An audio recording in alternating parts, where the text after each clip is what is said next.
पतरस को बाइबल कहती है कि पतरस जब परमेश्वर के पास था तो यीशु मसीह ने कहा पतरस प्रेयर कर ताकि तू परीक्षा में ना पड़े। लिखा सारी रात पतरस ने प्रार्थना नहीं की, सोया रहा। यीशु मसीह ने प्रार्थना की। अगले दिन कौन परीक्षा में फंसा? कौन फंसा? ऊंची आवाज में। कैसे फंसा वो?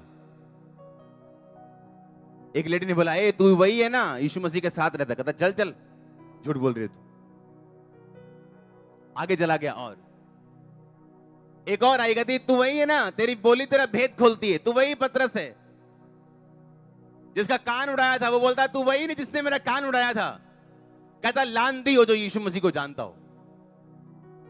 लानत डालने लग गया, श्रापित करने। कहता मैं नहीं जानता यीशु मसीह को। और जब यीशु मसीह जी उठे और स्वर्गदूत यीशु मसीह के दाहिने जहां रखा था, लाश रखी थी, जब यीशु मसीह जी उठे तो वो स्वर्गदूत वहां बैठा था, वहां लाश नहीं थी। मरियम आई, मगदलिनी आई, सलोमी आई। तो स्वर्गदूत बोला डोंट बी सरप्राइज, सरप्राइज नहीं होना।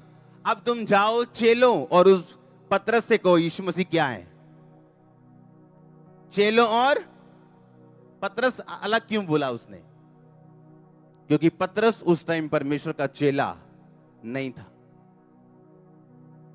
उसने अपने मुंह से इनकार किया था कि लानती हो जो परमेश्वर को जानता हो। और जब यीशु मसीह जी उठे, स्वर्गदूत आके बोलता है कि जाओ चेलों से कहो और पतरस से कहो। चेलो और क्या बोलो? कि मैं जी उठाऊं, कि यीशु मसीह जी उठे। चेलों और पतरस से जाके बोलो कि यीशु मसीह जी उठे। उसने अपना पद गवा दिया, अपनी पदवी गवा दी। और स्वर्गदूत भी इस बात को जानते थे। अब चेलों में उसकी गिनती नहीं होती थी। लेकिन बाइबल कहती पतरस ने मन फिराया और यहूदा इस्करियोती की तरह वो आत्महत्या करने नहीं गया, बल्कि फिर से वो चेलों के साथ मिला और फिर से उनके साथ प्रार्थना करना उसने शुरू की। और जब प्रेयर करनी उसने शुरू की, यीशु मसीह से मिला, यीशु मसीह को बोला। यीशु मसीह ने कहा पतरस क्या तुम मुझसे प्यार करता है? उसने कहा हां परमेश्वर मैं तुझसे प्यार करता हूं। उसने कहा मेरी भेड़ों को चरा। क्या सचमुच तू मुझसे प्यार करता है पतरस? हां प्रभु मैं प्यार करता हूं, मेरे मेमनों को चरा। फिर तीसरी बार पूछा क्या तू सचमुच मुझसे प्यार करता है? उसने कहा, वो डर गया। उसने कहा पता नहीं परमेश्वर को शक पड़ गया शायद, लेकिन मैं तो उससे बड़ा प्यार करता हूं। उसने कहा हां प्रभु मैं तुझसे प्यार करता हूं, मेरी भेड़ों की रखवाली कर। 3 बार पतरस ने इनकार किया था। 3 बार परमेश्वर ने उससे इकरार कराया और दोबारा चेला भर्ती किया उसको। आप समझ रहे मेरी बात को? यीशु मसीह कहते मैं भी तेरी लाइफ में कुछ नहीं कर सकता हूं अगर तेरे मुंह से मैं ना निकलवाऊं ये चीजें कि हां तुम मुझसे प्यार करता है और तू मेरी भेड़ों को चराएगा। हालेलुया। क्योंकि इस धरती के ऊपर अपने आप कुछ भी नहीं होता। उसकी चेले की पदवी अपने आप नहीं गई, उसने एक इनकार किया परमेश्वर का। आपको मैं बताना चाहता हूं एक आत्मिक बात। जिस जगह के लिए आपको चुना गया, जिस मिनिस्ट्री के लिए आपको चुना गया, आप दुनिया में भाग जाओ, आपको ऊंट फिर उसी पहाड़ के नीचे आता है। मैं आपको सच कह रहा हूं।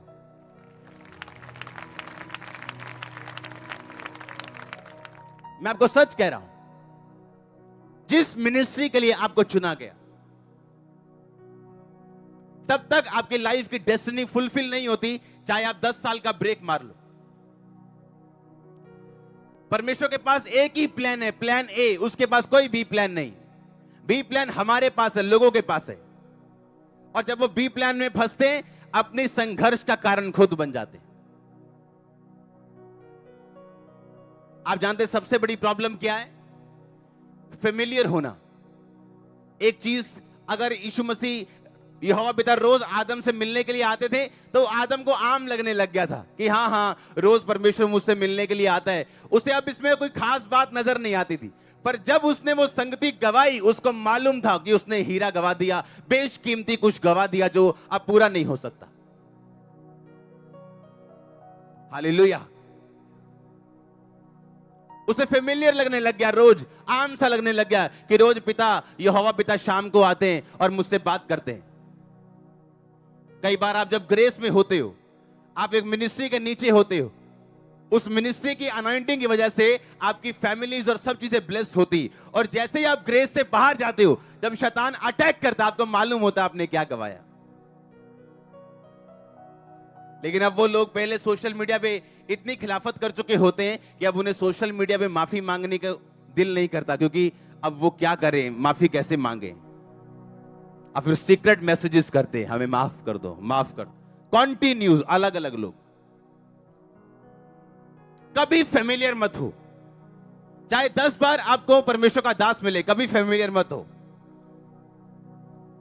जो जगह परमेश्वर ने आपके लिए ठहराई, उसमें खड़े और अड़े रहो।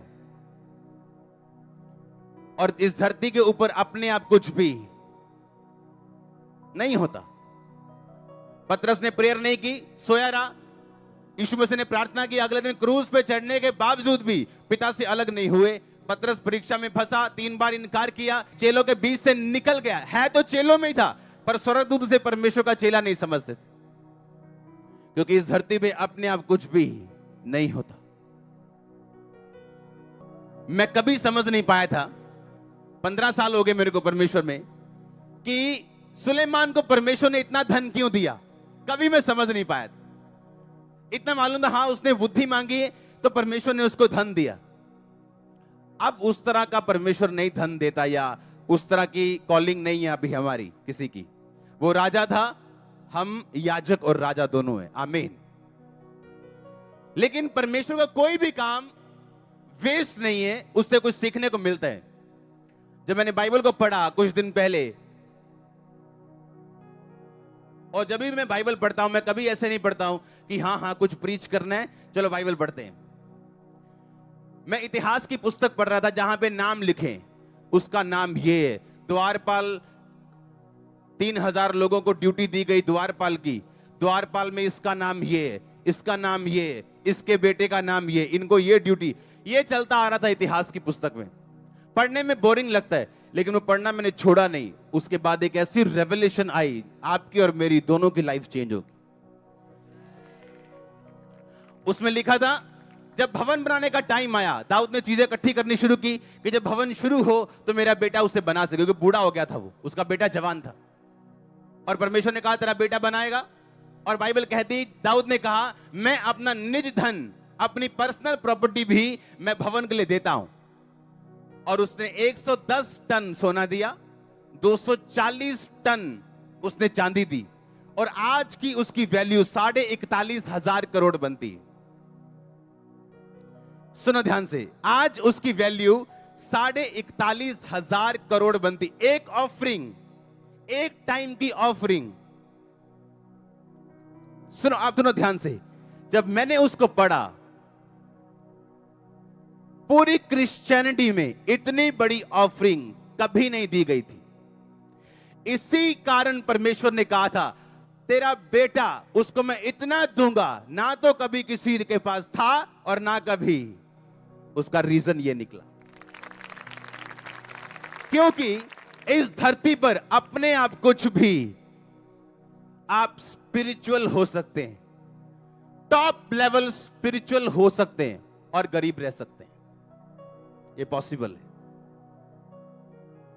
क्योंकि लोगों को लगता है कुछ आसमान से गिरेगा, और आसमान निर्धारित कर चुका है, जो तेरे हाथ से गिरेगा वो वापिस आएगा।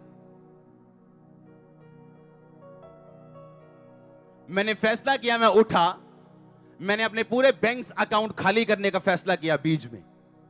मैंने कहा मैं उस लेवल तक जाना चाहता हूं कि जहां मुझे 100 क्रूसेड भी करने पड़े एक दिन में, तो मेरे पास इतना पैसा हो कि मैं कर सकूं।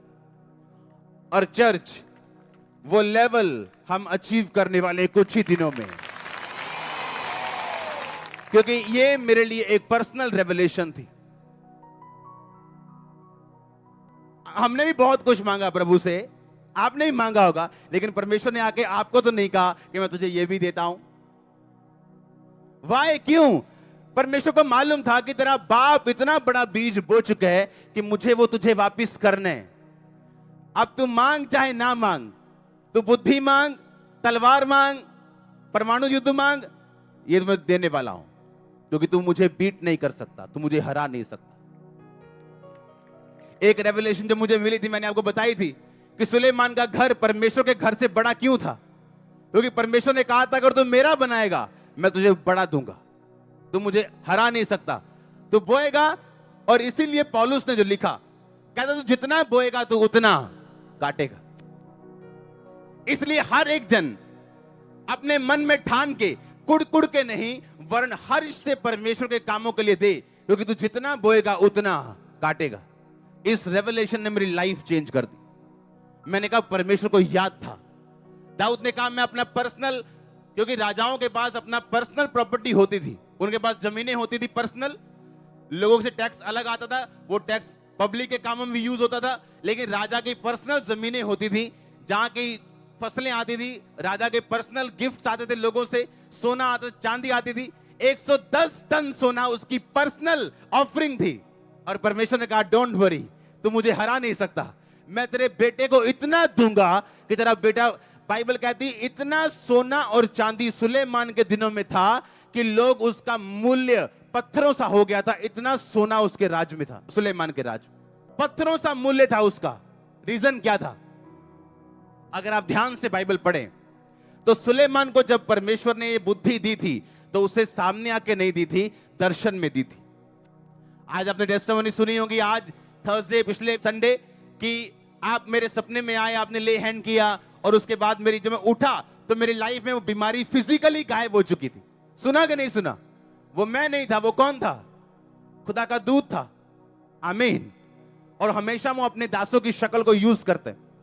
और जब आप इस टेस्टिमनी को सुनेंगे, बाइबल कहती जब ये दर्शन सुलेमान को आना था उससे पहले उसने 1000 होम बलि, 1000 जानवर बलि किए थे। उस बीज में एंटर करने के लिए भी उसने एक बीज दिया। वो बीज उसको एंट्री करा के ले गया, उसको बुद्धि दी। बुद्धि के कारण उसको परमेश्वर ने ऐश्वर्य दिया और पैसा दिया। कितने मेरी बात को समझ रहे हैं? आज प्रॉब्लम क्या है? हम आसमान की तरफ देख रहे हैं और आसमान हमारी तरफ देख रहे हैं।